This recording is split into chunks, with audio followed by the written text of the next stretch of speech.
Buen día para todos. El día de hoy hablaremos sobre la norma técnica colombiana 2454 en su actualización del 2016. Esta norma nos habla sobre material de vidrio para laboratorio, instrumentos volumétricos, métodos para el ensayo de capacidad y para el uso de los mismos. La norma proporciona los métodos para el ensayo, la calibración y el uso de los instrumentos volumétricos de vidrio, con el fin de obtener la mayor precisión en su uso. El ensayo es el proceso mediante el cual se determina la conformidad de cada instrumento volumétrico con la norma apropiada, finalizando con la determinación de su error de medición en uno o varios puntos. Las normas especificadas para cada instrumento volumétrico incluyen numerales con las definiciones de capacidad. Estos se describen en el método de manejo en suficiente detalle para poder definir la capacidad sin ningún tipo de ambigüedades. La norma establece los métodos para el ensayo de capacidad y para el uso del material de vidrio para laboratorio. Los instrumentos incluidos son buretas, ya sean automáticas o de vidrio, según la ISO 385. Probetas cilíndricas graduadas, según la ISO 4788. Pipetas de volumen fijo, según la ISO 648. Y pipetas graduadas, según la ISO 835. Cada una de estas normas nos refiere los errores máximos permitidos, que son los que nosotros vamos a tener en cuenta en el momento de hacer las comprobaciones volumétricas. Asimismo, se definen términos clave para la comprensión de la norma, como son precisión, exactitud y error, entre otros. El procedimiento se basa en la determinación del volumen de agua contenido o vertido por el instrumento volumétrico. Este volumen de agua siempre está basado en el conocimiento de su masa bajo consideraciones de la fuerza ascensional del aire y de su densidad tabulada. Volumen y temperatura de referencia. La unidad de volumen utilizada debe ser el mililitro, el cual es equivalente a 1 centímetro cúbico. La temperatura de referencia, es decir, la temperatura a la que el instrumento volumétrico está destinado a contener o verter su volumen, es decir, la capacidad que tiene. Esta temperatura debe ser 20 grados Celsius. Cabe aclarar que cuando se requiera el uso del instrumento volumétrico en un país que ha adoptado una temperatura normal de referencia de 27 grados Celsius, este valor debe sustituir el de 20 grados Celsius. Equipos y líquido de calibración. Los equipos utilizados para el ensayo son balanza. Esta debe tener una resolución y una desviación estándar adecuada para el volumen seleccionado del equipo bajo ensayo. Termómetro para medir la temperatura del líquido de calibración, que va a ser agua, con un error de medición máximo de 0 grados Celsius para volúmenes líquidos menores a 1000 mililitros y con un error máximo de medición de 0,1 grados Celsius para volúmenes líquidos mayores o iguales a 1000 mililitros. El higrómetro para medir la humedad de la sala del ensayo con un error máximo de medición del 5% y tiene que estar en un rango de humedad entre el 35 y el 85%. El barómetro para medir la presión atmosférica en la sala de ensayo, que debe tener un error máximo de medición de 1 kilopascal. El líquido de calibración debe ser agua destilada o desionizada, conforme con la norma ISO 3696, y lo más recomendable es emplear agua de grado tipo 3 para realizar el ensayo. Por último, el recipiente receptor. Debe ser un matraz cónico con junta esmerilada, fabricado en vidrio y conforme con la norma ISO 4797. Cabe aclarar que el volumen nominal del matraz que vamos a utilizar debe corresponder con el líquido que vamos a medir. Factores que afectan la precisión del material volumétrico. Las fuentes de error son generalmente las mismas en la calibración y en el uso. En el primer caso, cada ensayo se realiza con el fin de reducir estos errores al mínimo. En el segundo caso, las exigencias van a depender del grado de exactitud que se requiera. Cuando nosotros deseamos una mayor exactitud, el instrumento debería usarse de la manera más parecida a la que fue calibrado. La temperatura. Tenemos la temperatura del instrumento volumétrico y la temperatura del líquido de calibración. La capacidad de un instrumento volumétrico varía con el cambio de temperatura. La temperatura particular a la que un instrumento volumétrico está destinado a contener o verter se llama temperatura de referencia del instrumento. Cuando un instrumento fue ajustado a 20 grados, pero es empleado a 27, va a mostrar un error adicional, también dependiendo del material con el que se haya fabricado. Pues por esta razón resulta que la temperatura de referencia es de menor importancia cuando se está utilizando prácticamente. Sin embargo, debemos tener en cuenta que cuando realicemos la calibración, es de mucha importancia especificar la temperatura de referencia.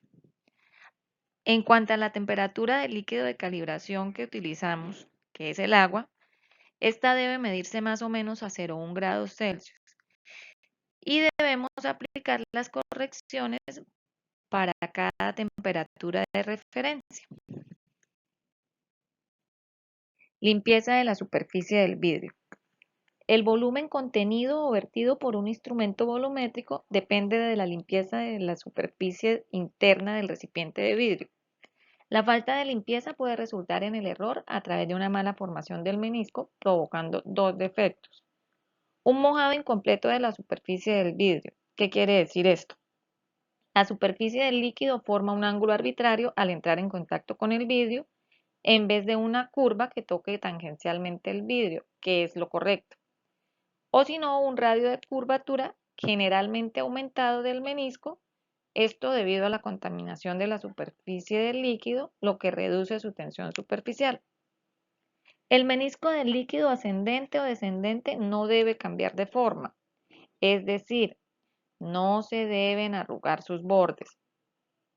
Para asegurar que un instrumento de vidrio está correctamente limpio, se debe observar durante el llenado y el vertido.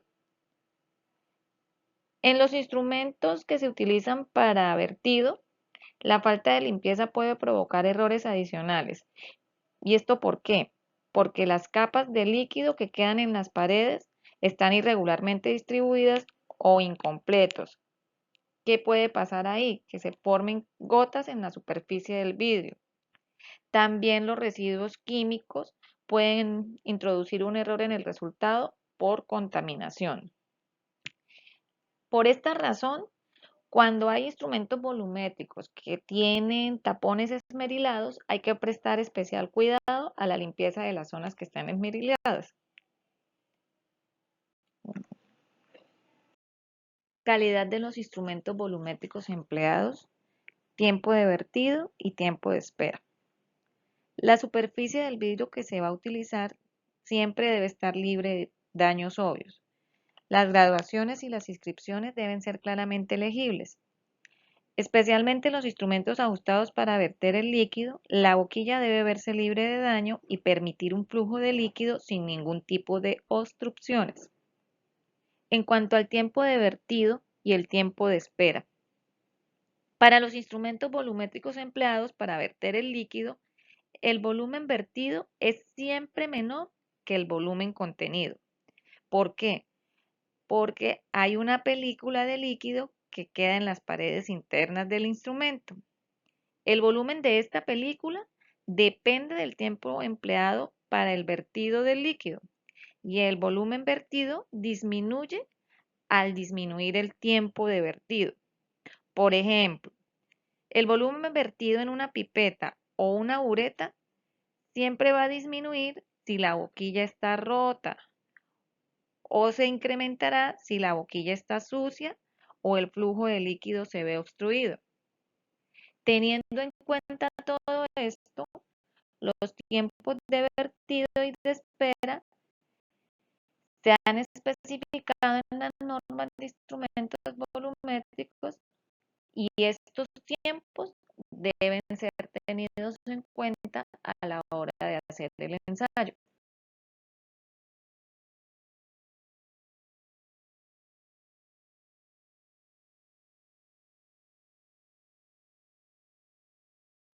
Enrase del menisco. La mayoría de instrumentos volumétricos utilizan el principio de enrase o de lectura del menisco en relación a una línea de referencia o marca del anillo. Cuando sea posible, el menisco debería descender a la posición de enrase. El tubo del instrumento volumétrico debe estar en posición vertical y el ojo de la persona que realiza el ensayo debe estar en el mismo plano horizontal que el menisco o la línea de graduación, es decir, la marca de anillo. Los meniscos en líquidos transparentes se deben enrasar de forma que el plano horizontal que pasa por el borde superior de la línea de graduación sea horizontalmente tangente al menisco en el punto más bajo, estando la línea visual en el mismo plano, así como se aprecia en la figura. Para los líquidos opacos, la línea de visual horizontal debe tomarse a través de la línea superior del menisco y cuando sea necesario se debe aplicar una corrección adecuada. Sin embargo, para el caso de un menisco de mercurio, el punto más alto del menisco debe agitarse de forma que quede tangente al borde inferior de la línea de graduación. Procedimiento de calibración. Es muy importante tener en cuenta que antes de realizar cualquier calibración se debe lavar concienzudamente los instrumentos volumétricos. Los instrumentos volumétricos ajustados para contenido deben secarse después de la limpieza. Es importante usar los recipientes receptores fabricados en vidrio cuando vamos a hacer una calibración de un instrumento volumétrico ajustado para vertido. ¿Por qué? Porque los efectos capilares influyen en el tiempo de vertido y el volumen vertido se ve fuertemente afectado por el material a través del que circula. Además, es importante para el procedimiento de pesaje debido a que las cargas electrostáticas del vidrio son mínimas. El lugar donde vamos a hacer el ensayo debe ser un cuarto sin corrientes y con un ambiente estable. Debe tener una humedad relativa comprendida entre 35 y 85% y una temperatura local constante que no varíe más de 1 grado Celsius. Una temperatura temporal constante que no varíe más de 0,5 grados Celsius, entre 15 y 30 grados. Antes de realizar el ensayo, el instrumento debe permanecer en el lugar el tiempo suficiente para alcanzar el equilibrio con las condiciones ambientales. Este tiempo está entre 1 y 2 horas.